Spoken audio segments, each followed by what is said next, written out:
Morning Exercises, February 28th.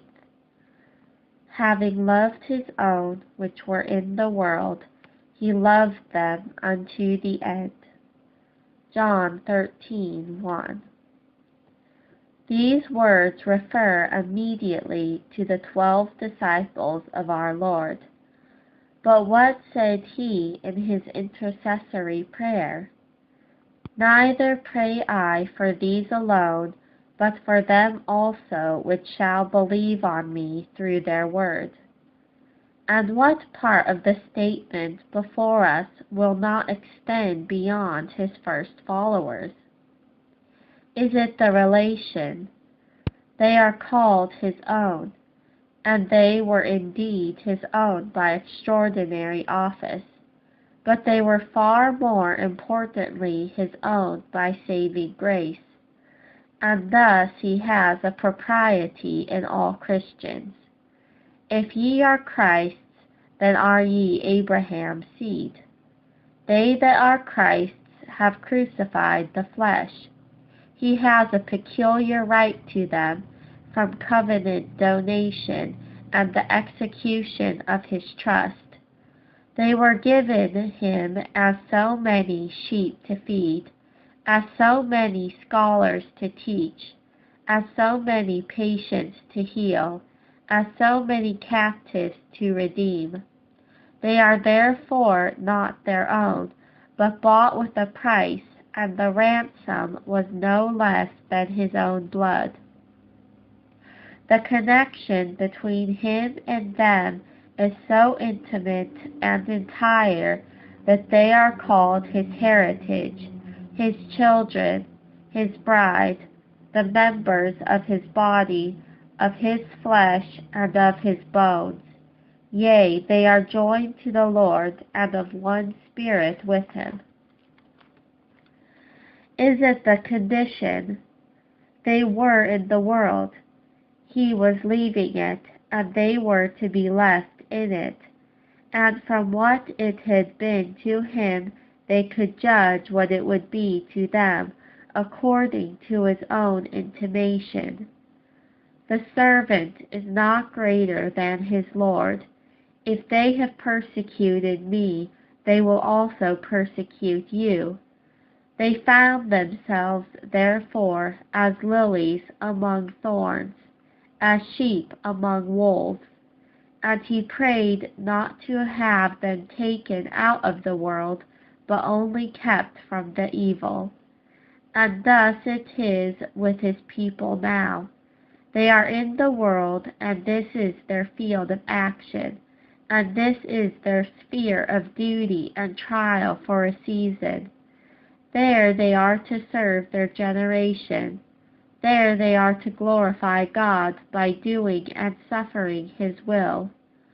The world has advanced much in science and civilization, but it retains the same disposition towards real godliness as formerly, and is more perilous in its smiles than in its frowns, in its treacherous embraces than in its avowed hostilities. But if you are his own while you are in the world, you will not be of it, and he whose you are will not only keep you from falling, but render you useful in it, and bring you honorably out of it. Be of good cheer, says he, I have overcome the world. Is it the reality of his regard? He had loved his own which were in the world. What other principle could have actuated him in selecting them, calling them, informing them, employing them, adopting them, honoring them, blessing them with his constant intimacy? They had not chosen him, but he had chosen them, and ordained them that they should go and bring forth fruit. He treated them not as servants, but as friends, and all things that he had heard of the Father he made known unto them. He could say, As the Father hath loved me, so have I loved you. And is not this true of all his people, who said, Deliver them from going down into the pit, who bore their sins in his own body on the tree, who shut the mouth of hell, who opened the kingdom of heaven to all believers? O Christian, who sought thee and who saved thee? Whatever you are, whatever you have, is the effect of the love of Christ that passeth knowledge. Is it the permanency of this affection? Having loved his own which were in the world, he loved them unto the end. They tried him and proved themselves very unworthy of his continued attachment. Yet he bore with their dullness and imperfections. He chided and reproved them indeed, but this was not only compatible with his constancy, but resulted from it. For as many as he loves, he rebukes and chastens, and faithful are the wounds of this friend. And now we see him at the last, all alive to their welfare, teaching and comforting them, washing their feet and praying for them. In the garden, when he found them sleeping, he extenuated the infirmity. The spirit indeed is willing, but the flesh is weak. When he surrendered himself to his enemies, he stipulated for their exemption. Let these go their way. He died with them in his heart. He rose and appeared to them, and though they had all forsaken him and fled in the hour of trial, he said, Be not afraid, peace be to you. He laid his hands upon them, and while he blessed them, he was taken up into heaven.